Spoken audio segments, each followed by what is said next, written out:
మొన్నే మీరు మూడో సంఘటన మీరు చూస్తే కడప నుంచి ఒక పాస్టర్ వెళ్తాడు. ఎక్కడికి? పాడేరుకి. పాడేరుకి వెళ్ళి ఒక డ్రామా ఆడతాడు. ఆయన్ని ఎవరో కొట్టారని ఆయనే కొట్టించుకొని నాటకాలు ఆడి రాష్ట్రమంతా మత విద్వేషాలు సృష్టించాలని ఒక పెద్ద నాటకాన్ని క్రియేట్ చేశారు. ఈవనాల మీరు చెప్పండి, ఇది మూడో సంఘటన. ఇక్కడ కూడా రాజమండ్రిలో ఒకసారి జరిగింది. ఒక పాస్టర్ ప్రవీణ్ హైదరాబాద్ నుంచి తాగుతూ వచ్చాడు. కడాన రాజమండ్రి కవతల ఒక యాక్సిడెంట్ అయి చనిపోయాడు. చనిపోతే దాన్ని వాస్తవం చెప్తే కాదంటే మొత్తం హైదరాబాద్ నుంచి ఏ మందు షాపుల్లో ఎక్కడెక్కడికి ఎన్ని గంటలకు తాగాడో మొత్తం రికార్డ్ అంతా తీసి అది చెప్పినా కూడా కావాలని మాట్లాడే పరిస్థితికి వచ్చారు.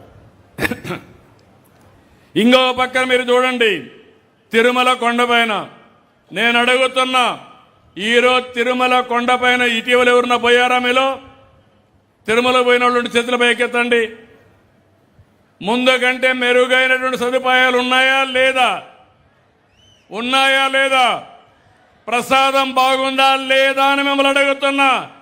సదుపాయాలు బాగున్నాయా లేదని అడుగుతున్నా. బాగున్నాయంటే చప్పట్లు కూడా చెప్పండి బాగున్నాయని. అక్కడ కుట్ర. అక్కడ పోయి కౌస్తుభం గెస్ట్ హౌస్ దగ్గర ఖాళీగా ఉండే ప్లేస్లో సాక్షి మీడియా వాడిని పంపించి ఒక బాటలు అక్కడ వేశారు, ఖాళీ బాటలు పెట్టారు. వాళ్లే వచ్చి ఇక్కడ మద్యం అమ్ముతున్నారని వీళ్లే చెప్పే పరిస్థితికి వచ్చారు. మామూలుగా ఏమనుకుంటాం మనం? వాస్తవం నమ్మతారు లేదా? విలేకరు పైన మీకు అనుమానం వస్తుందా? పట్టుకుంటే ఎంక్వైరీ చేస్తే వీడియోలన్నీ చూస్తే సాక్షాత్తు దొంగ అడ్డంగా దొరికే పరిస్థితికి వచ్చారు. తిరుమల పైన అపవిత్రం చేసే పరిస్థితికి వచ్చారు. కలియుగ దేవుడు వెంకటేశ్వర స్వామి మా ఇంటి దైవం కూడా, నాకు ప్రాణభిక్ష పెట్టినటువంటి దేవుడు వెంకటేశ్వర స్వామి నేను ఎప్పుడూ మర్చిపోలేను. నేను ఎప్పుడూ తప్పు చేయను, ఎందుకంటే ఆయన మీద నాకు నమ్మకం ఉంది. అలాంటిది ఆ దేవుణ్ణి అప్రతిష్ట పాలు చేయాలని కల్తీ నెయ్యి, కల్తీ అంతా పెట్టి దేవుణ్ణి అప్రతిష్ట పాలు చేస్తే శక్తి తగ్గుతుందని ఆలోచించే వ్యక్తులను వెళ్ళి ఏమనాలి నేను అడుగుతున్నా. మీరు ఒక మతంగా తప్పలేదు, నేను కూడా మత సామరస్యాన్ని కాపాడుతాను. కానీ హిందూ దేవాలయాలపైన దాడి చేయడం ఎలాంటి సబబో మీరే గుర్తుపెట్టుకోవాలి. అధికారం లేకపోతే ఇలాంటి వాళ్ళని ఎక్కడ రానియకుండా చేయొచ్చు. అధికారాన్ని అడ్డం పెట్టుకుని సాక్షాత్తు హిందూ దేవాలయాలపైన దాడులు చేయడం మంచిది కాదు. అపవిత్రం చేయడం అంతకంటే మంచిది కాదు. నేను అన్ని దిక్కల్లో వీళ్ళ పట్టుకోవడానికి ఇప్పుడు సీసీటీవీ కెమెరాలు పెట్టాను.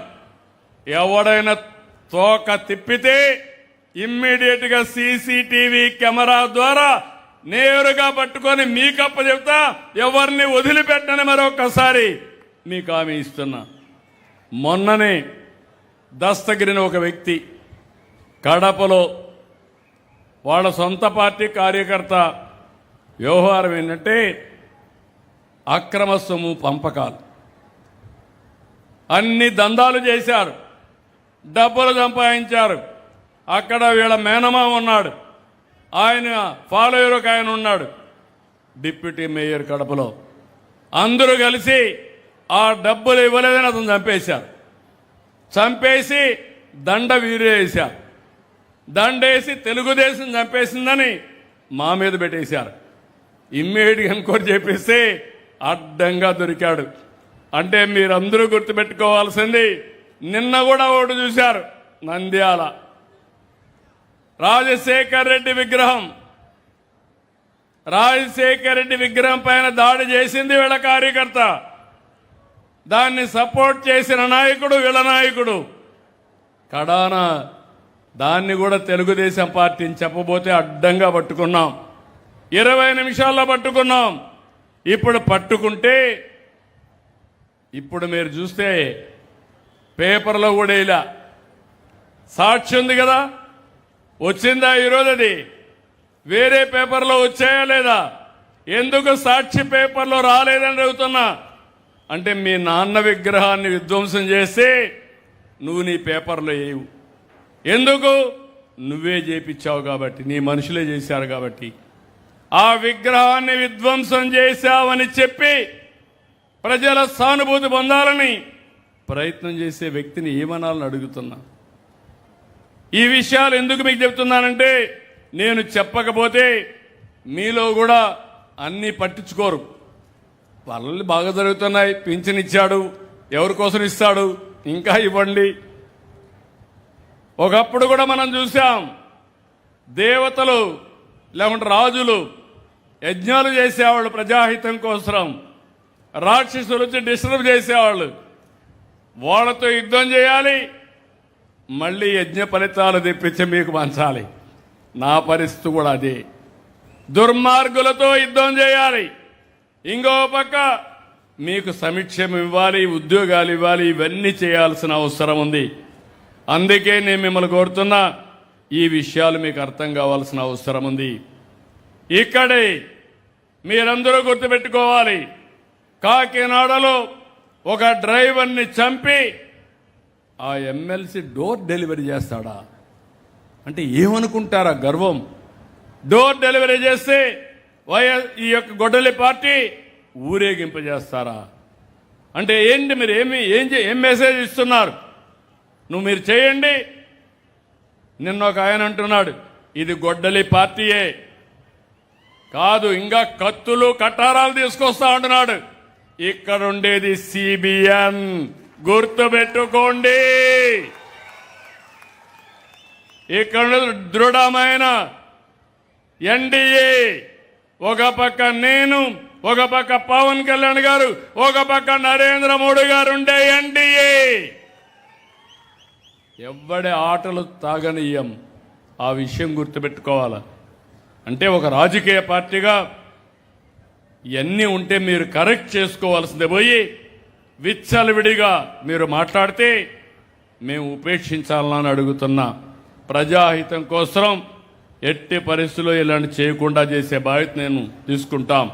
నేను అడుగుతున్నా మిమ్మల్ని అందరినీ, కనీసం అలాంటి వాళ్ళని సస్పెండ్ చేశారని అడుగుతున్నా. ఎలాంటి సందేశాన్ని మీరు ఇస్తారు? కనీసం కండెమ్ కూడా చేయడం లేదు. ఇది రాజకీయాల్లో విలువలు చాలా ముఖ్యం. ఒక వ్యక్తికి ఒక విలువ ఉండాలి. విలువ అనేది ఒక పద్ధతి ప్రకారం చేసేది రాజకీయం తప్ప విచ్చలవిడిగా చేసేది రాజకీయం కాదు. ఆ విషయం కూడా గుర్తుపెట్టుకోవాల్సిన అవసరం ఉంది. నేను ఫైనల్గా మీ అందరికీ ఒకటే చెప్తున్నా, నేను అన్ని ప్రాంతాల అభివృద్ధి కోసం ఆలోచిస్తున్నాం. విశాఖపట్నం రీజన్గా పెట్టి కాకినాడ వరకు, పాత ఈస్ట్ గోదావరి వరకు ఒక రీజన్గా ఏమేమి అభివృద్ధి చేయాలని ఆలోచిస్తున్నాం.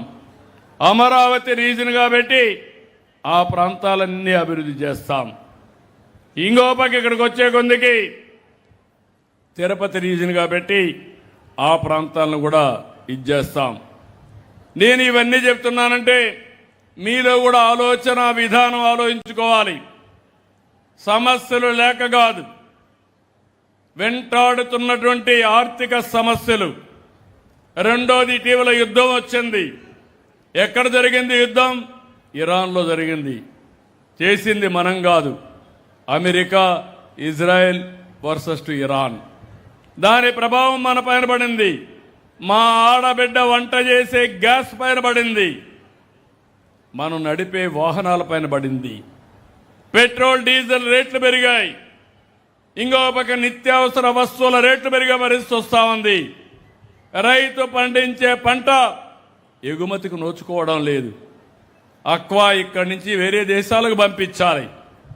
ఇప్పుడు పంపించాలంటే లాజిస్టిక్స్ సమస్యలు వస్తున్నాయి. మనమంతా కూడా వాణిజ్య పంటలు పండిస్తున్నాం, బనానా పండిస్తున్నాం, పళ్ళు కూరగాయలు పండిస్తున్నాం. అవన్నీ విదేశాలకు ఎగుమతి చేస్తున్నాం. అవన్నీ కూడా ఎగుమతి చేసే పరిస్థితులు లేవు. ఇబ్బందులు వస్తున్నాయి. కానీ రాత్రింబగళ్ళు ఆలోచిస్తున్నాం. ఇంకో పక్క మీరు చూస్తే ఈ సంవత్సరం వాతావరణంలో పెను మార్పులు వచ్చేసాయి. ఎండలు విపరీతంగా వచ్చాయి. 48 డిగ్రీలు టెంపరేచర్. ఇంకో పక్క వర్షాలు కూడా ఎక్కడికక్కడ గాలి వానలు వచ్చే పరిస్థితి వచ్చింది. ఎల్నినో అంటున్నారు, అంటే ఈ సంవత్సరం వర్షం కూడా తక్కువ ఉంటుంది. అలాంటి సమస్యలు కూడా వస్తున్నాయి. నేను పోయినసారి నీటిని పొదుపు చేశాం. 65% రిజర్వాయర్లో నీళ్లున్నాయి. మామూలుగా గోదావరి డెల్టాకు ఫస్ట్ వీక్ రెండో వారం జూన్లో ఇస్తామంటే కాదని మొట్టమొదటిసారి మే 31వ తారీఖునే నీళ్లు ఇచ్చిన ఘనత ఈరోజు ఎన్డీఏ ప్రభుత్వానికి దక్కింది. కాలువలకు నీళ్లు రిలీజ్ చేశాం, ముందుగానే ఇచ్చాం. అంటే ముందుగానే ఇస్తే మీరు పంటలు వేసుకుంటే భవిష్యత్తులో కూడా మనకు తొందరగా పంటలు వస్తాయి. రెండో పంట కూడా ప్రీపోన్ చేసుకుంటే ఎండాకాలం కాకుండా ముందేగాని వస్తే మళ్ళీ రాబోయే సంవత్సరం కూడా వెసులుబాటు ఉంటుందని మనం ముందుకు పోయే పరిస్థితికి వచ్చాం. రెండోది, ఇక్కడ మీరు అందరూ ఉన్నారు, 27 పుష్కరాలు వస్తాయి. పుష్కరాలు ఘనంగా చేస్తాం, ప్రకృతితో అనుసంధానం అవుతాం, నదుల్ని పూజిద్దాం. అదే సమయంలో పోలవరం కూడా 2027 పుష్కరాల కంటే ముందే పూర్తి చేసి జాతికి అంకితం చేస్తామని మీ అందరికీ హామీ ఇస్తున్నా. దానివల్ల ఈస్ట్ గోదావరి మెట్ట ప్రాంతాలకు కూడా మొత్తం కాకినాడ అంతా కూడా నీటి సమస్య ఉండదు. ఇంకో పక్క ఎడమ కాలువ అనకాపల్లి వరకు రాబోయే జూలై లోపలనే పూర్తి చేసి నీళ్లు అందిస్తాం. ఈ ప్రభుత్వం ఒక సంకల్పంతో పనిచేస్తున్నాం. ఇక్కడ మీరు ఒకసారి చూస్తే చాలా పెద్ద ఎత్తున ఇక్కడ పనులు కూడా మీరు చూసినప్పుడు కొత్త కొత్త టెక్నాలజీలు కూడా తీసుకొస్తున్నాం.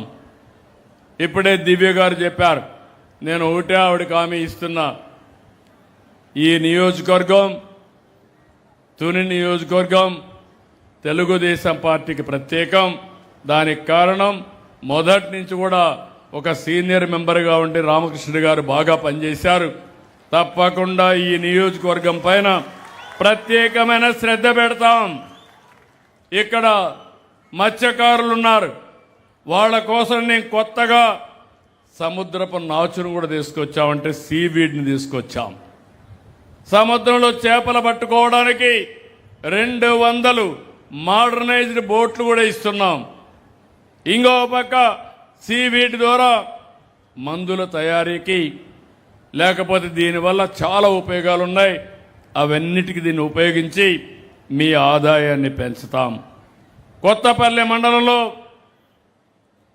అమీనాబాద్లో ఒక ఫిషింగ్ హార్బర్ కూడా తీసుకొస్తాం.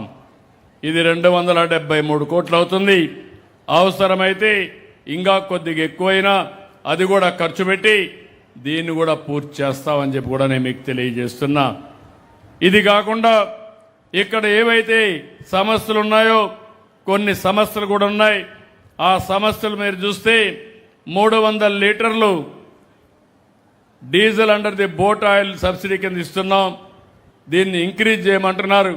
నేను ఒకసారి స్టడీ చేసి ఏమాత్రం అవకాశం ఉన్నా చేసే బాధ్యత. ఎందుకంటే మనకు నేను చెప్పేసి వెళ్ళిపోయినాక డబ్బులు కానీ లేకపోతే ముఖ్యమంత్రి చెప్పాడు కాలేదని మీరు నన్ను విమర్శించే పరిస్థితికి వస్తుంది. ఇంకో పక్కన ఈ బోట్లన్నీ కూడా రిజిస్ట్రేషన్ చేయమన్నారు. అది పెద్ద ఇష్యూ కాదు, అది రిజిస్టర్ చేస్తామని చెప్పి నేను మీకు తెలియజేస్తున్నాను.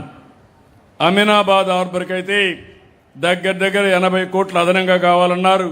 తక్షణమే 80 కోట్ల రూపాయలు ఇచ్చి దాన్ని పూర్తి చేసే బాధ్యత ఈ ప్రభుత్వం తీసుకుంటామని చెప్పి నేను మీకు తెలియజేస్తున్నా. ఇంకో పక్కన ఫిషర్మెన్ అందరికీ ప్రత్యేకమైన ట్రైనింగ్ ఇస్తాం. రాబోయే రోజుల్లో మీరు సముద్రం పైన ఆధారపడతారు, ధైర్యంగా ముందుకు పోతారు, అలల్ని ఎదుర్కొంటారు. అలాంటిది రేపు రాబోయే రోజుల్లో సముద్రంలో అనేక అవకాశాలు వస్తున్నాయి. దూర ప్రాంతానికి పోయి చేపలు తేవడం, టూరిజాన్ని అభివృద్ధి చేయడం, పోర్ట్లు వస్తే అందులో కూడా మీరు పనిచేసే అవకాశం, అలాంటి స్కిల్స్ అన్ని మీకు ఇవ్వాల్సిన అవసరం ఉంది. ఇవన్నీ కూడా ఇప్పించే బాధ్యత ఈ ప్రభుత్వం తీసుకుంటామని మీ అందరికీ తెలియజేస్తున్నా. ఇప్పుడు ఇవన్నీ చేసి ఇక్కడ 2 నిమిషాల్లో నేను కంప్లీట్ చేస్తాను. ఇది చెప్పాలి కాబట్టి మీకు అందరికీ కూడా చెప్పాను. ఇక్కడ మీరు చూస్తే కాకినాడ ఇప్పుడే కలెక్టర్ గారు చెప్పారు 80% పబ్లిక్ సాటిస్ఫాక్షన్ తెప్పిస్తామని, అంటే అన్ని సర్వీసులను మెరుగుపరుస్తామని. ఇప్పుడు మీరు చూస్తే లేటెస్ట్ చూస్తే జిల్లా 70.91 ఉంది. ఇక్కడే మా టీం అంతా ఉంది, అఫీషియల్ టీం ఉన్నారు, ఆల్ ఆఫీసర్స్ ఉన్నారు. బాగా చేసిన వాళ్ళని అభినందిస్తున్నా, బాగా చేయకపోతే గుర్తు చేస్తున్నా, మరీ చేయకపోతే ఎందుకు చేయలేదో వాళ్ళకి సహకరిస్తా.